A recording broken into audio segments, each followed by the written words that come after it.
All right, everyone. Welcome back to Hoop to Holler with Dylan Walrus, aka the B-Ball Study Hall. What's going on, Dylan? How you doing, man? Doing great today. Well, good to see you. Enjoy it. Looking forward to talk some hoops and take a break from the parent duties. That's always a nice little refresher, right? Absolutely, man. Absolutely. It's a Projectile 24/7, vomiting, brother. Projectile 365. vomiting Yeah. straight into the shower. Laundry's done. We're good now. Oh my God, man. Yeah, Right. Exactly. So we wanted to talk about a couple of things today. So first off, we were talking off air, if you will, about what it's I like will. to be a fan today, right? And of course, we're talking b-ball here, basketball, compared to 10, 15, 20, 25 plus years ago. Sure. Um, would you like me to start, or would you like to Yeah, start? I want to hear. I kind of want to hear where you're coming from a little bit. And So, yeah, we're both relatively the same age. I'm going to be 40 next year. You're just over the 60. 40 hump yourself, Yep. Yep. right? And we're old enough to have lived in a world where, excuse me, there wasn't really much interaction between fans and Sure. the athletes, right? Outside of being at the game. Sure. And as time has gone on with the advent of the internet, with social media, for me, like that was the biggest thing about, which I will still continue to call Twitter. Let's get this thing on. There we go. Anyways, was initially it was about interacting with athletes, also some entertainers. Mm.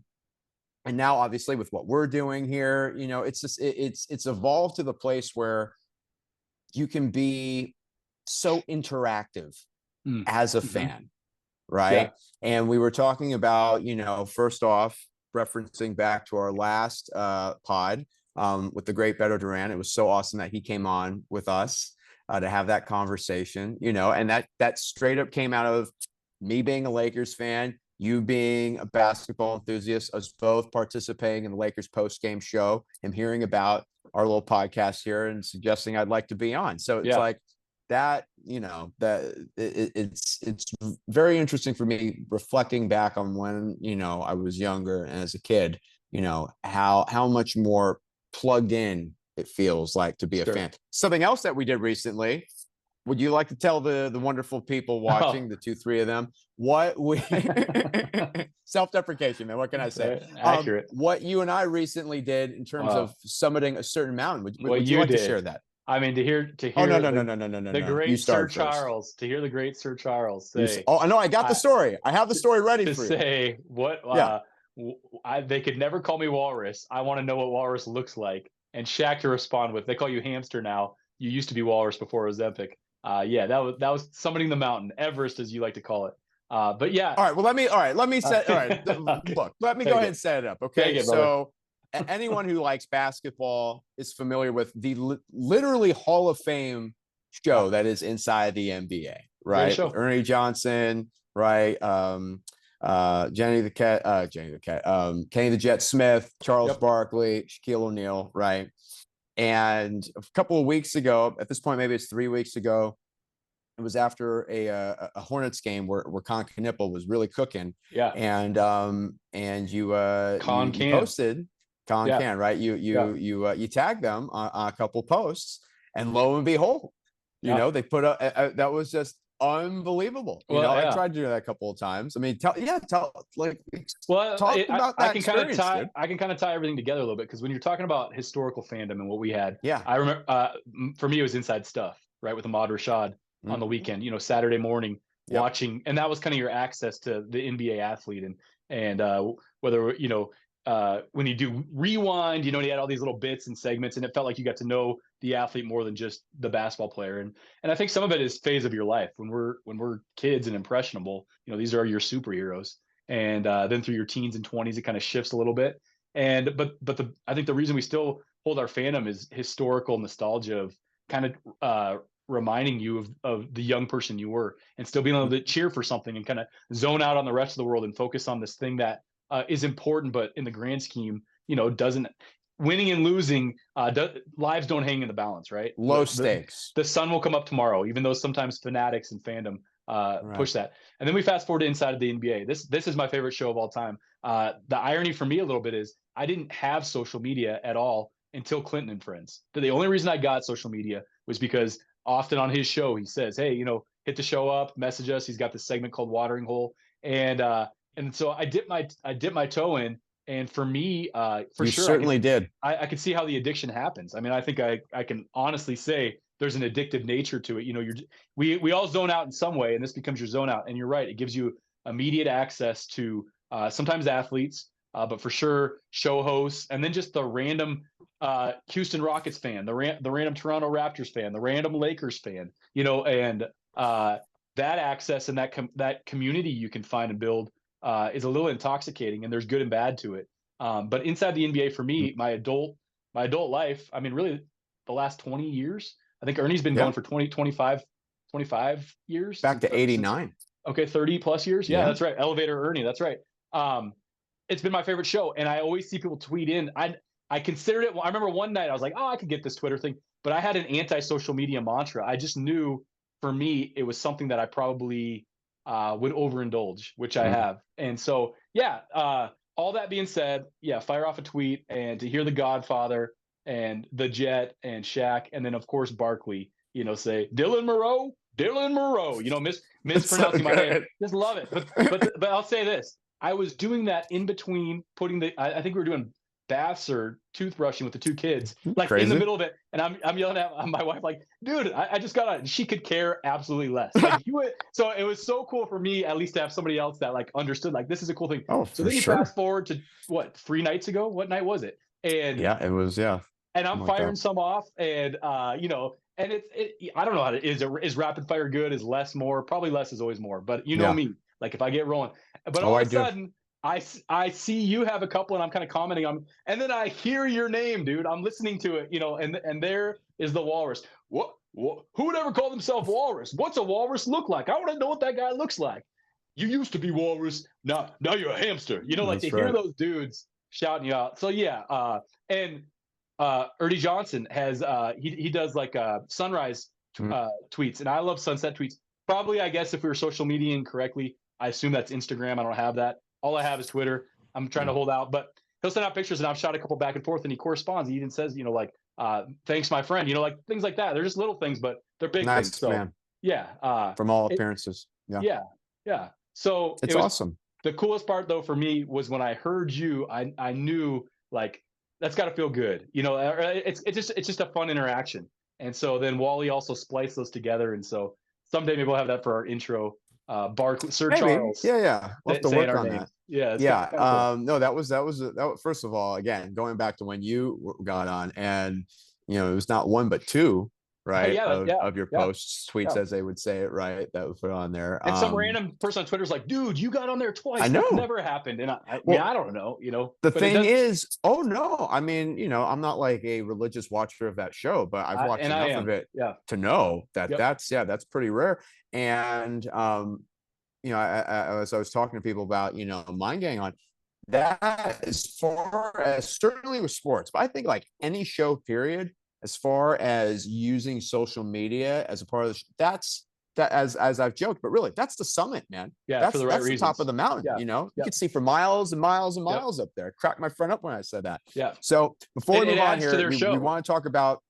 Of course it does. Yeah, it's free content. So my brother about that. It also leans into what makes that show great. And you said it before, self-deprecating. They can laugh at themselves. Like the great athlete that can also laugh at themselves is so good. It's interesting to see Shaq morph, because Shaq has an ego, and he's had to kind of learn. But that's Chuck's super talent. His effect, right? Yeah, his influence. And he just wears it. You know, it's who he is, without a doubt. Yep. So yeah, so before we move on here, some actual b-ball talk. So yeah, so they were talking about they were having an interview with Karl Anthony Towns.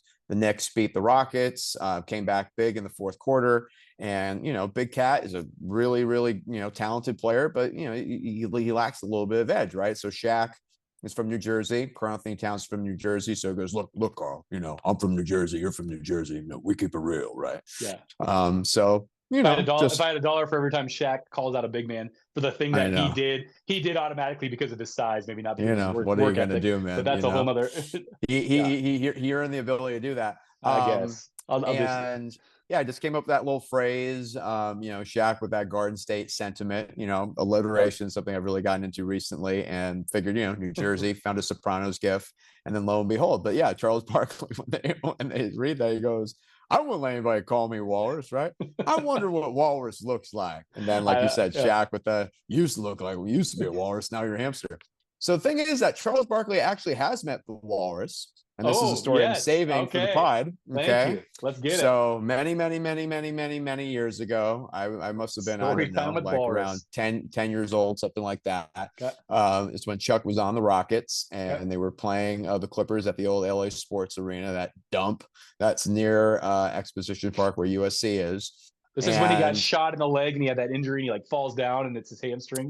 Have you seen that video? yeah, right Yeah, around around that yeah, time. yeah. This must have been like, I don't know, like 1990. Yeah. So like I would have been like around 10, 11 years old, something like that. 95, 96. Yeah, somewhere in there. 94.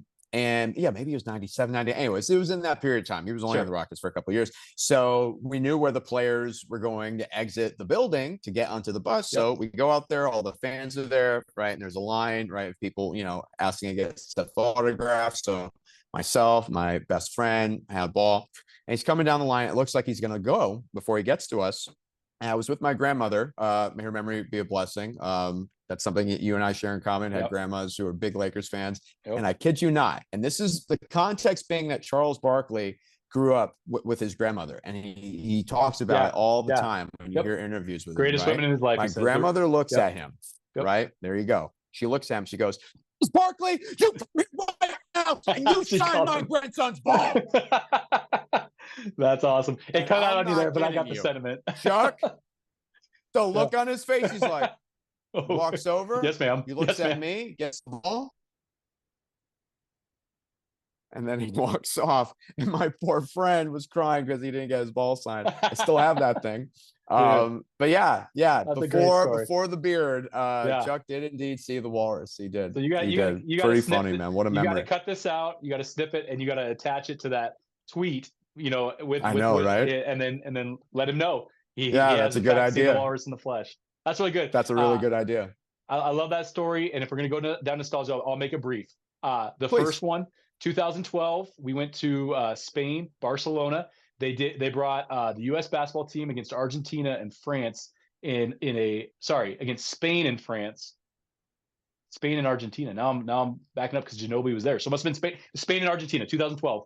And they did a three-way tournament to prep for the 2012 London Olympics. And so, and I had marked my calendar. And for me, I mean, I'm wearing it right here. USA basketball is, if people ask me what is my team, this is it. I love USA basketball. So I've got a lot of opinions there. And we could talk sometime about whether KD should or shouldn't be. It could be another. Oh, sure. We'll save that for next time. Yeah. But we're walking the Ramblas, and look up. This is me and my wife. We were 2 years married at the time. And a guy about my height, but 1,000% more athletic, like this true Superman chiseled frame coming, but like looking me almost in my eyes. It's Russell Westbrook, and I just go, "Hey Russ, you gonna go get gold for us?" And he's like, "Yeah, I got you, man. We're gonna go give him our best." And we just walked on by, and I didn't trouble him, didn't bother him, didn't think about getting a picture. But of course, my brother-in-law forever will deny. But super kind, super nice, super excited. And we go into a hardware store right around the corner, and on the shelf. And you could see kind of the sun stain around, like where it was sitting on the shelf, is this very hat from 2012. Wow. Like if I give you, this is the That's original, awesome, or from 1992, I should say, from the original Dream Team on the shelf on the Ramblas. And then the other one, fast forward 2016 Rio, we're 5 seats back. We got some sweet spots. USA basketball. Went to the women's game. Gina was there, shouting out, blowing kisses, talking to him throughout. Very kind because it was a smaller gym, larger gym for the men. Melo gets up to check in, and I yell, "Go get him, Gramps!" And he looks back and just gives me the stare down of all stare downs. My wife is crazy embarrassed. She wants to disown me on the spot, but the guys I'm sitting next to all think it's funny. So I apologize to Melo. I shouldn't have called you Gramps. I meant it in an endearing way of like, "Hey, thanks for keeping us going, Gramps." But he was not feeling it. Even Draymond on the bench turned around and kind of gave me the stank eye with a little bit of a side smile. So those are my rubbing elbows, but yeah, too funny, moments. man. Yeah, that's awesome. That's what it's all about, right? Yeah, all right, so big topic of conversation right now, the idea that you're gonna have guys like your guy Joker, Nikola Jokic, Yep. Perhaps Our Luka guy, Doncic, our guy, Joker. Shea, our guy. Yeah, no, I'm a big fan. I'm a big fan, right? Top MVP candidates right Yeah. now, Wemby, who are quite possibly going to be squeezed out of that because of this 65 game threshold that the league has set to try to discourage load management, right? Yep. What are our thoughts? I know you have plenty. I mean, Yeah. this right now is what it is for this season. Mm-hmm. So I've had some thoughts about what do you think? Yeah, I think so. If we do a real quick history, they put this rule in probably to respond to Pop's resting Timmy D and Kawhi early in their career, or Kawhi as Definitely a young guy. Kawhi. Yeah, and then the idea we want stars on the court, so let's put this threshold because NBA contracts are tied to all NBA, right? You can get a more of a max if you qualify all NBA, so you get a Yep. super max. So they tie dollars to awards, and due to that, they've kind of built this threshold to get guys on the court to play to meet that threshold. That's a little bit of the historical context. It's a little bit different with the MVP versus the All NBA, but same ballpark and same demand of numbers to get awards, whether it's DPOY, Rookie of the Year, whatever it is. Right. Fundamentally, I think this: voters should be and or are smart enough to decide autonomously and have agency over it. That being said, inherent bias this year because it might get funky. If Shea isn't able to qualify, if Joker isn't able to qualify, Giannis isn't able to qualify, which he would. He Well, shouldn't. Giannis have, yeah, Yeah, he shouldn't be one anyway. But all NBA yeah. perhaps. I think it makes it a funky award. Like there should be a mental threshold that voters should have of like, hey, they only played 40 games or 50 games, or their impact is substantial. In the second half. I mean, you can argue Kawhi was playing MVP level basketball with the crappiest start ever, but later on has been really done well. The weird thing is it puts pressure on voters to make these decisions that are tied to contracts. So if you listen to a lot of pods of those voters, I'm thinking like Brian Windhorst, for instance, he'll say like, if it's close, I give them the nod because I don't want to cost them dollars. So if he knows somebody's up for a contract, he's going to put them on all NBA, and you can have your own opinion of that's right or wrong. I think it gets back a little bit, Wally, to control, and it's owners' control over players and dollars. That's what the cap is. That's what I would argue the second apron is, and ultimately, that's also what the draft is or isn't going to be. We haven't talked a lot about it, but again, draft suppresses rookie salaries, and because of that, you can pay them less. So I think it should be open, straight up. I think if Joker has a great second half and he closes out, he should be a candidate. I think Shea should be a candidate. Wemby, the ball he's playing. So that's my opinion. What do you think? Yeah, and also you mentioned that I think not today, but yeah, maybe on the next Big Ball Study Hall we could talk about that draft idea because that's been very, very, very much in the discussion, right? So yeah, I've been thinking about it. I tend to agree with you. I think it certainly this year it's looking pretty arbitrary. How many wins does it take, to get a team, really quality playoff, position? If you can get to 50 wins, you're looking like you're going to be probably a top 4 seed, right? Sure. Even in the West. So if you have a Nikola Jokic, if you have a Victor Wembanyama, if you have a Shai Gilgeous-Alexander who have played enough games to get their teams in those sorts of positions, well, why, look at Doncic, I suppose, give them the opportunity to win the MVP, right? On the flip side, though, I think that there might be a silver lining to the situation this year because I think it's probable that all those players that I just listed, Joker, Shea, Wemby, Luka, that they're probably going to end up falling short of that 65 game threshold. Huh? Luka as well. Oh, for sure. Yeah. Yep. It's definitely. It's a really good chance that Joker's only one game away. Look, Joker's only one game away. Yeah. I think Shea is a few more. Wemby, I'm not sure, but I thought Luke. If those guys fall out, then I think it falls to Luka, and then you're looking at a 6 seed getting an MVP. It depends. Well, there's exactly. It depends on what my Lakers are doing, but I think the silver lining might be. You think it might be Cade or Jaylen Brown? I think, yeah, I right, but the pushback would be Cade. The pushback is that got an MVP. You watched that Spurs game. Did he play like an MVP? That was a bad game. I mean, that was a bad game because everybody wants to give Wemby credit because Steph Castle shut that dude down. Because Steph Castle is a difference maker, and you got Wemby anchoring it. So, I mean, no disagreement there. So if the only thing that matters is like 10, 20 years from now, Wally, if you look back and you look and you're like, oh, Cade Cunningham won an MVP in his 3rd or 4th season, and Detroit had this anomaly. He's actually been around because I think he was drafted in 2020. Okay, so 5th season. Yeah. I mean, maybe Detroit's excellent for a while, or maybe this is an outlier. Maybe this is a little bit like what's his name with the Bulls? Derrick Rose before he got Derrick injured. Rose. Yeah. And a lot of people say LeBron should have won that year or shouldn't have. It probably doesn't matter unless you're a hoophead who really wants to historically, like when we listed our favorite players and we're counting MVPs to rationalize why they're a top 10 dude or a top 20 dude. Who is the best basketball player right now? Well, that's the whole thing about MVP, right? Like, what's your criteria? If Well, we I'm say just that asking who you the straight best up. basketball players Who's the right best now, basketball player right now? it is, of course, it's Joker for sure. It is. It's your guy. Consider. Is Wemby both sides of the ball? Perhaps. I mean, that's a very strong argument. Absolutely. I mean, for me, I would say if you get rid of the game thresholds, yep, I would say Wemby's the MVP. Okay. At least as of Wednesday, I mean, February 25th, year of our Lord 2026. 2 seeds, 3 games back of OKC. They're winning, and he's the best defensive player on the court every single night, and he can score. He just keeps getting better and better and better. But I mean, the way that Joker was playing before he got hurt, if Joker doesn't get hurt, I suppose Shea as well. It was really a 2-man race. But like Joker doesn't get hurt, like the dude literally just drops a triple-double practically any game he plays. It is absolutely absurd. We take it for granted. I know he has bad games that they lose where he gets a triple-double. It's insane. Yes. Statistically. It's insane. But I think no, sorry to cut you off. I was just gonna say, I think Cade Cunningham, he's the guy who drives that team, and they're the number 1 seed right now. Yeah, they had a better winning percentage than OKC until they lost. They're like right there, So if they, assuming that they keep that up, if these, incredible players who would absolutely be in the conversation fall short of that 65 game threshold, as frustrating as that might be, I wouldn't be upset if Cade Cunningham, ended up winning the MVP. I wouldn't be. I wouldn't. The other names that are getting kicked around a little bit are Jaylen Brown and Minnesota sits in the fifth spot. Yeah.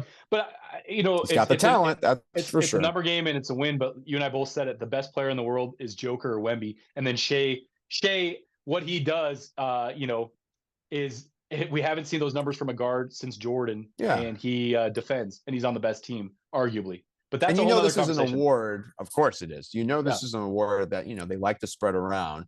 I mean, arguably Joker should have gotten that MVP over last year. Last year I was and over Embiid. Over Embiid. Sure. Thank you very much. Over Embiid. That was a pity award. Yep. Yeah. I thought he was worthy. It's just I think he's the man. I think it does matter because, especially in Joker's case, he's not going to get the championships. So when you look back to try to historically navigate where you rank him, he won't have the championships behind his name. But if he has 3, then 4, then 5 MVPs, then it's a different conversation. And you're right. How do you quantify it? Or qualify it? Is it the greatest player? Is it the best player making the most impact that season? I love what the Pistons are doing, and they're a fun team to watch. But Wemby for sure outplayed Cade on the same court. If we're having a true who's the MVP? But he has Steph Castle. Because I know you wanted to hit on this, so I'm a big Steph Castle fan, man. Big Steph Castle fan. All right, so he will be the difference in the playoffs. Mark my word, Wally. He'll be a top 5 productive impact player in the playoffs. If the Spurs do, it's him. I am on that page with you, and let's go ahead and finish off with that. Yeah. So we're now past the All-Star break. We're in the final stretch. I think every team has, at least whatever it is now, 25, 26 games left, right? Somewhere in that ballpark. Yep. Who are you feeling right now is in the driver's seat to win this thing? Do you want to start it, or you want me to jump in? Spurs, man. You just bringing up Wemby and Castle. I really have the feeling that it's going to be the San Antonio Spurs getting their 6th ring. Wow. In June. I just gift that keeps giving. That draft gift that keeps giving for those Spurs tanking into Wemby. Oh my God, man! When they got Wemby and that tanking into Castle, tanking into Dylan Harper. You got to be kidding me, man. Yeah. Really? That's who's going to get this dude? Yeah. That's who's going to get this transformative player? Timmy D wasn't Castle, enough. Yep. He was not enough, and then Castle, they took him at 4, right? Obviously, if you redraft, he's at least. No, he was the 4th pick. Okay. Yeah, I'm All right. very I'll go with you. confident. He All right. definitely Okay. wasn't the number one pick. That's No, for I thought he sure. was I'm two. pretty confident he was fourth. He Okay. might have been two. You're right. You're Yeah. right. Yeah, you could be right, I should say, but definitely was number one. And then yeah, Dylan Harper. But I mean, it's just it's much more than those three, as we Oh, know. Vassell, yep. Julian Champagny. Champagne. Yep. You Yeah. know, Even Harrison I Barnes, and then mean, your guy De'Aaron Fox. So yeah, those are the old yeah. and Luke Cornett also plays some really good ball. It's And just then there's an argument to be made that sixth man of the year might be what's his name, little muscly dude with the ball that went bald with Wemby, North Carolina Keldon kid. Johnson. Keldon Johnson. Yeah. Yeah, Yep. dude. Yep. He's been really good. That's And just they let Sohan remind me walk. of the Thunder last year. They let Jeremy Sohan walk. He's now I with the know. Knicks, which is like I he know. was giving them impact minutes when they were tanking. They put the Yeah. ball in his hands and let. So Yeah. he's the reason they have these lottery picks, and then he's out. I don't know. I kind of thought he was like a worthwhile player keeping around. Okay, you're not wrong. I said this. I mean, I was with you preseason, and then I think early on I said we're going to the Nuggets Spurs game because I want to watch the MVP this year. It's either Wemby or Joker. It'll be one of those guys. And in that game, Wemby did not play, and the Spurs still took it to Joker and the Nuggets. Period. So this is you're not wrong that the Spurs could easily do this thing. However, I think this is the first year in a long time when it is truly wide open, both East and West, and that's going to be the beauty of it, Wally. That's going to be the beauty. OKC, when they're healthy, should be the best team. They have, but it's hard to repeat. We haven't seen it since the Warriors, right? Is that the last team that we saw repeat? Yep. Repeat, which is nuts. Yeah. Spurs have also shown them what's up in 3 out of 4 games head to head, and the Wemby Castle is the real deal. And OKC hasn't gotten healthy yet. If you have Joker, you got a chance. We can both agree on that, but they need Aaron Gordon's hamstring to heal up, so he's got that running mate. The West is loaded. We've seen what Ant can do in the playoffs, and you've got Luka. If you've got Luka, can Luka win you 2 games in a 7-game series? Yes. He can win you 2 games in a 7-game series. I suppose he could. I know I know right now you're at a low, and I get it. And part of me, I don't want to get a lot of joy out of your out of your negativity. But like when it gets to the playoffs and things slows down, and you got to score a bucket. He's as good as any player you would want to have with it in your hands. Yeah. And then are you ready to take Detroit? I think they got a shot for sure, but I'm with you. It's between for me. I got Spurs, Thunder, and then the field. I really think it's going to be between those 2 teams, and I the think Spurs Denver. have. And the question with Denver is the health. That's the big question. Houston played some good ball early, but they've been kind of rocking. And Minnie's been to the Western Conference Finals the last 2 years. Yeah, sure, they have. I just don't think they're ready yet for prime time. But yeah, I mean, no, Detroit's solid. Boston, if they get Tatum back, that's the team that interesting. That's it. Yeah, Boston. Sure. They're winning without Tatum, dude. They're winning without the way that teams play is so important. That's what frustrates me about my team. Is that they play stupidly. And Beto bring it up in our last pod how advanced scouts talk about that. Like it's like, wow, what validation. So it's going to be a good final stretch here for the season. The beauty of it is that we shall see, right? Don't believe in Cleveland. New York on paper should do it. But Cleveland, this is Cleveland's year if they're going to make a run. I mean, they traded for Harden for a reason, dude. Playing through a fractured hand, it sounds like. Fractured his hand. He's going to play through that. I think his thumb. So, yeah. Charlotte. Let's see Charlotte get to the second round. Let's see Charlotte get to the second round. I would love that. Wally, it was good, dude. Any last thoughts? Yeah, man. This is awesome, dude. Absolutely. Okay. Look forward to the next one. Peace. Thanks, Wally.